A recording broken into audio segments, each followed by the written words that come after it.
السلام علیکم ناظرین، میں ہوں آپ کا میزبان سید ذیشان حیدر اور آپ دیکھ رہے ہیں میرا یوٹیوب چینل صدا ٹیلی میڈیا۔ اشفاق نامہ کے دوسرے پروگرام کے ساتھ حاضر خدمت ہوں۔ آئیے شروع کرتے ہیں آج کا پروگرام۔ اشفاق احمد صاحب لکھتے ہیں کہ کمہار کا بیٹا بہت عقلمند اور دانا تھا۔ اس کا باپ مٹی کے برتن بناتا تو وہ بچپن ہی سے اپنے باپ کے کام کو غور سے دیکھتا۔ اس کا باپ مٹی کے برتن بنا کر گاؤں میں فروخت کرتا تو گاؤں کے لوگ ادھار پر برتن لے لیتے، لیکن مقررہ وقت پر رقم کی ادائیگی نہ کرتے۔ کمہار بہت کمزور اور غریب شخص تھا، وہ کسی سے لڑ بھی نہیں سکتا تھا۔ ایک دفعہ کمہار کا بیٹا رفیق کسی کام کے سلسلے میں شہر گیا تو اس نے ایک لکڑی کی فرنیچر والی شاپ دیکھی۔ لوگوں کا اس دکان پر بہت زیادہ رش تھا۔ وہ ایک شیشے کی دکان تھی جہاں بہترین فرنیچر تیار ہو رہا تھا۔ کمہار نے دل میں سوچا کہ ایک عرصہ ہوا میرے والد کو گاؤں میں مٹی کے برتن بناتے ہوئے، مگر کبھی منافع تک نہیں ہوا۔ لوگ رقم کی پوری ادائیگی تک نہیں کرتے۔ اگر گاؤں کی بجائے شہر میں دکان بنائی جائے تو کافی منافع کمایا جا سکتا ہے۔ اس نے شہر میں کرائے پر ایک دکان شروع کی۔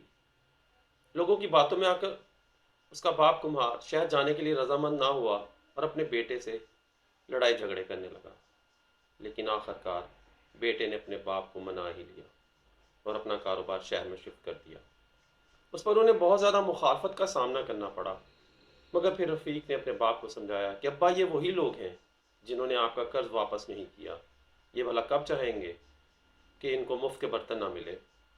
تمہار اپنے بیٹے کی بات سمجھ چکا تھا اور بیٹے کا ساتھ دیا، اور کاروبار گاؤں سے شہر شفٹ کرنے کے بعد بہت زیادہ محنت شروع کر دی۔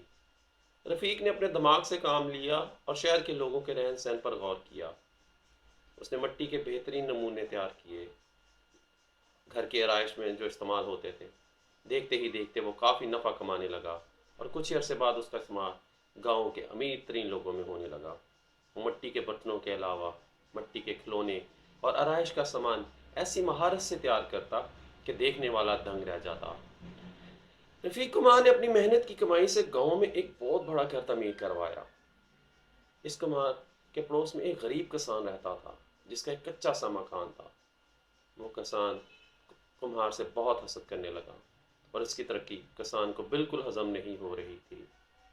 وہ ساری رات حسد کی آگ میں جلتا رہتا، اور جب رات کو کسان کی بیوی اس سے پوچھتی کہ کیا ہوا، آپ کو نیند کیوں نہیں آ رہی، تو وہ اپنی بیوی سے کہتا، کیا تم نہیں جانتی ان کمہاروں کا ماضی کیسا تھا؟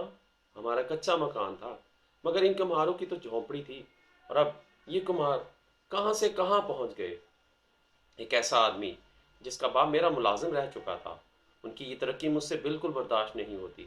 میرا دل کرتا ہے کہ ان کو تکلیف دوں یا پھر مجھ سے دور چلے جائیں، مگر انہوں نے تو ہمارے گھر کے سامنے ہی ایک عالی شان گھر تعمیر کر دیا ہے۔ بیوی نے کسان کو سمجھانے کی کوشش کی تو اس نے بیوی کو ایک تھپڑ رسید کرتے ہوئے کہا کہ اپنی زبان بند رکھو، اور اگر میرے گھر میں رہنا ہے تو جیسا میں کہوں ویسا ہی کرنا ہو۔ وہ دیہاتی کمہار کو مختلف طریقوں سے ستانے لگا۔ کبھی چپکے سے اس کے گھر میں کوڑا پھینک دیتا، کبھی گھر میں ہی کوڑا پھینک دیتا، کبھی گھر کے گیٹ کے سامنے کانٹے بچھا دیتا۔ ایک دن اس نے حد ہی کر دی، اپنی بیوی سے کہا بھینس کو فی الحال بھوکا ہی رکھو، اور جب وہ بھوک سے مرنے لگے تو اسے اس حد تک کھانا کھلا دیا، چارہ کھلا دیا، اور پھر رات کو اپنی بھینس کمہار کے گھر کے گیٹ کے سامنے باندھ دی۔ صبح صبح ہی وہ بھینس اپنے گھر لے آیا۔ کمہار صبح اٹھا تو دیکھا کہ گھر کے سامنے گوبر کا انبار لگا ہوا تھا۔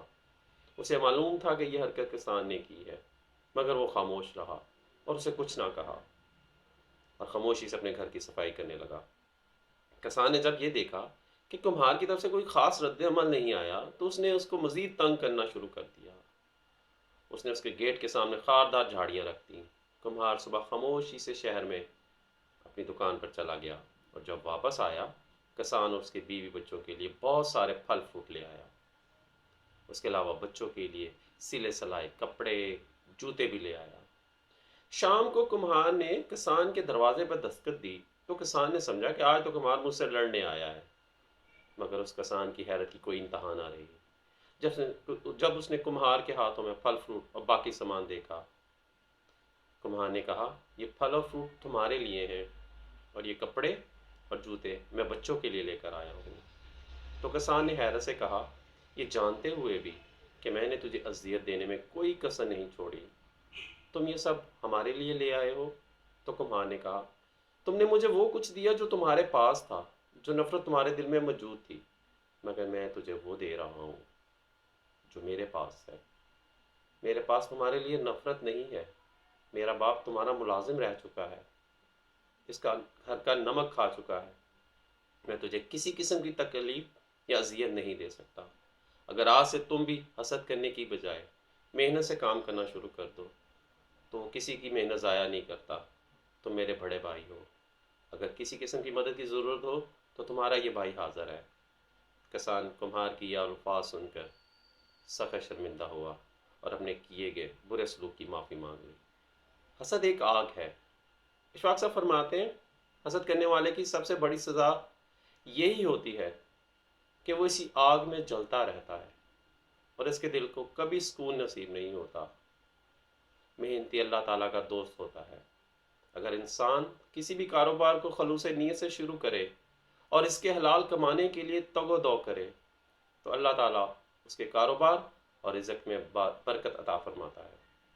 حسد کرنے سے کسی کا نقصان نہیں ہوگا سوائے اس کے جو حسد کر رہا ہے۔ کیا فائدہ انسان اپنا قیمتی ٹائم بھی ضائع کرے اور ذہنی تقویت کو بھی ضائع کرے؟ کیا یہ شخص نہیں جانتا کہ اس انسان کو دینے والا خدا کی ذات ہے؟ تو ناظرین، یہ تھا ہمارا آج کا پروگرام، امید ہے آپ کو پسند آیا ہوگا۔ اس کے ساتھ ہی اپنے میزبان سید ذیشان حیدر کو اجازت دیجیے۔